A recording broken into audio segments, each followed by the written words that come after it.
Ako wala naman. Ang plastic. Sadya nung una, napaka-talkative niya ate.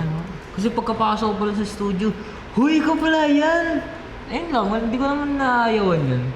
Actually kasi kapag walang madaldal sa inyo, tapos parehas kayo introvert, hindi kayo magkakaintindihan.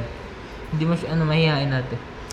Parang inaano mo akong bobo ko. Parang hindi mo alam yun Extrovert ka ate? Extrovert. Wala, I mean, hindi naman sa ganun. Like, parang ano ka, very approachable, ganun. Ikaw yung nag-a-approach or like, ikaw na lalapitan.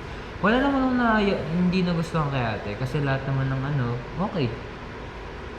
Gusto ko sa kapartner ko yung ganun.